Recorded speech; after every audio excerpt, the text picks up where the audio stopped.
नमस्कार। Plasma treatment आपके बालों के लिए आजकल ये प्रचलन में है। प्लाज्मा ट्रीटमेंट क्या है? ये लेटेस्ट टेक्निक है। ये बालों की ग्रोथ को बढ़ाता है और हेयर लॉस को कंट्रोल करता है। मैं doctor Anil Garg, plastic surgeon, director of rejuvenate hair transplant centre Indore, इसको मैं विस्तृत से बताने जा रहा हूँ और आपको ये बताऊंगा कि जो भी आपका ये ट्रीटमेंट कर रहा है उससे आपको क्या क्या पूछना, जो आपको जानना बहुत जरूरी है, ये मैं आपको अंत में बताऊंगा।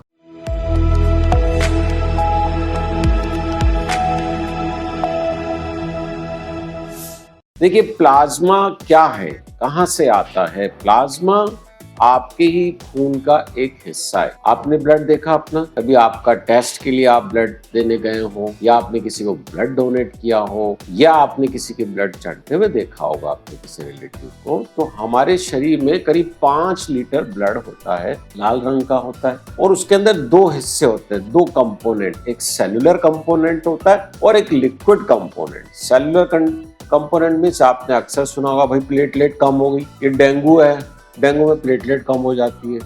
फिर एनीमिया हो जाता है तो हीमोग्लोबिन कम हो गया, मतलब आरबीसी उसकी कम हो गई। फिर एक डब्ल्यूबीसी होता है, आपने अपना टेस्ट कराया होगा, कई बार इन्फेक्शन हो जाता है तो WBC, white blood cell count बढ़ जाती है, रेड ब्लड सेल काउंट कभी कम हो जाती है, बढ़ जाती है, प्लेटलेट काउंट होती है।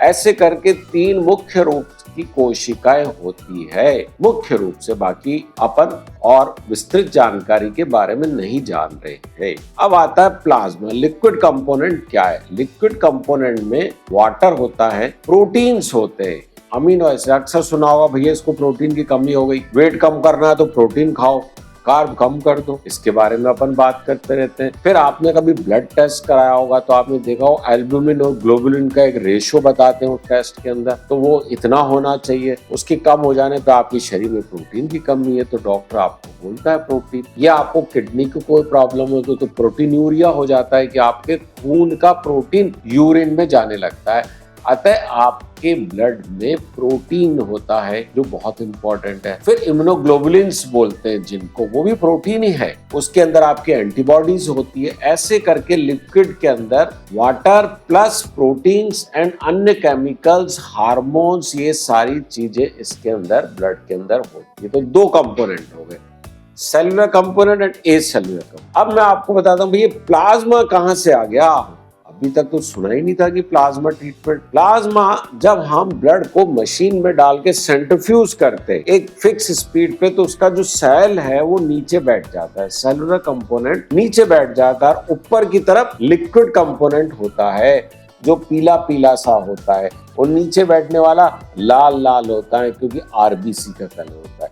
तो ऊपर वाला टर्बिड जैसा हो सकता है, येलो जैसा हो सकता है, किसी का बहुत पतला होता है, इसमें प्रोटीन। तो वो जो ऊपर रहा उसको हम प्लाज्मा बोलते हैं। इंजेक्शन से उस प्लाज्मा को सेपरेट कर लेते हैं और आरबीसी को नीचे छोड़ देते हैं। तो ये जो प्लाज्मा है, ये वो प्लाज्मा ट्रीटमेंट कई बार आपको चढ़ाया जाता है कुछ बीमारियों के अंदर। जैसे किसी में प्रोटीन की कमी होगी, बर्न के पेशेंट को प्लाज्मा की बढ़ गई, तो उसके अंदर कुछ कमी है, प्रोटीन की कमी है, तो हम सिर्फ उसको प्लाज्मा चढ़ाते हैं। तो कई बार आपने देखा होगा प्लाज्मा आप लेके आते हैं किसी लैब पे जाकर के, तो that is called as a plasma. अब क्वेश्चन आता है कि भाई क्या ये प्लाज्मा ट्रीटमेंट आपके बालों के लिए उपयोगी है? मैं एक शब्द में कहूंगा, अकेला प्लाज्मा आपके ट्रीटमेंट के लिए उपयोगी नहीं है। तो भाई ये कैसे चल रहा है, इसका नाम कैसे आया?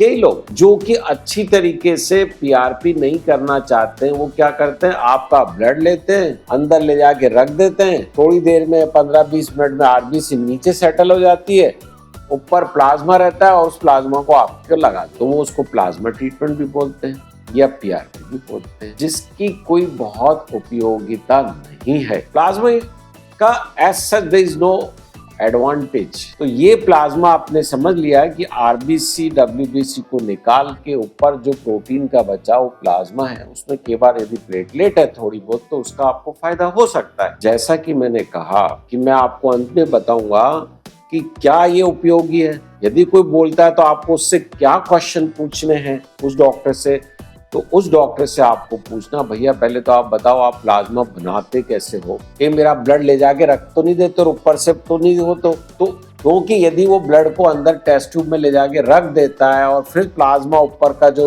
हुआ उसको निकाल के लगता है तो वो कोई उपयोगी नहीं है। You must ask him how you are preparing plasma. Second question आपको उससे क्या पूछना है, भाई ये प्लाज्मा ट्रीटमेंट कर रहे हो या पीआरपी कर रहे हो? ये बहुत इंपॉर्टेंट क्वेश्चन है, क्योंकि प्लाज्मा से कुछ नहीं होता। It is the PRP, platelet rich plasma, मतलब वो प्लाज्मा जिसमें प्लेटलेट की कंसंट्रेशन ज्यादा है उसे पीआरपी बोलते हैं और उसको हेयर लॉस ट्रीटमेंट के लिए लगाया जाता है, न कि प्लाज्मा के लिए। तो ये जानकारी बहुत महत्वपूर्ण है कि प्लाज्मा से नहीं, वो प्लाज्मा जिसके अंदर प्लेटलेट है, कंसंट्रेटेड प्लेटलेट, और कितनी कंसंट्रेशन होनी चाहिए, कम से कम 5 गुना नॉर्मल होगी, नॉर्मल से 5 गुना। अब मैं आपको इसमें मैथमेटिक्स, 5 गुना से कम यदि प्लेटलेट की कंसंट्रेशन है तो उसका उपयोग इतना अच्छा नहीं होगा।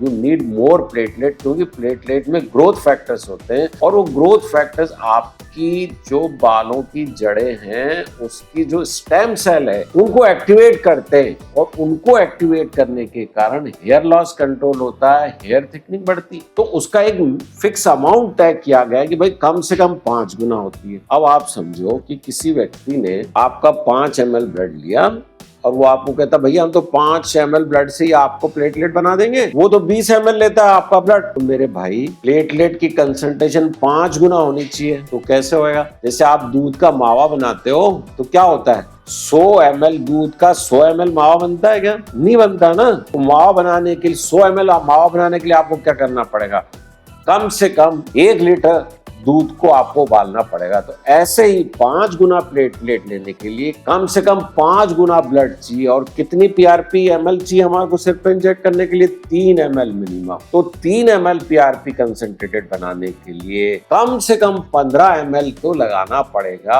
और सारी प्लेटलेट नहीं बैठती, 80% ही बैठती है। अतः 20 ml ऑफ ब्लड से 3 ml प्लेटलेट रिच प्लाज्मा बनता है। आप पीआरपी पे हमारे बहुत सारे वीडियोस हैं, आप उनको देखिएगा। और दोस्त इसको सब्सक्राइब करिएगा हमारी इसको, और मेरे वीडियोस को, डॉक्टर सीमा के वीडियो को लास्ट तक देखिएगा, क्योंकि हम आपके लिए वैज्ञानिक जानकारी लाते हैं। हम आपको अवेयर कर रहे हैं जिससे कि आप दूसरी जगह जाके बेवकूफ नहीं बने। आप हमारे पास आइए, हमारा उद्देश्य नहीं है, लेकिन आपको वैज्ञानिक जानकारी मिले।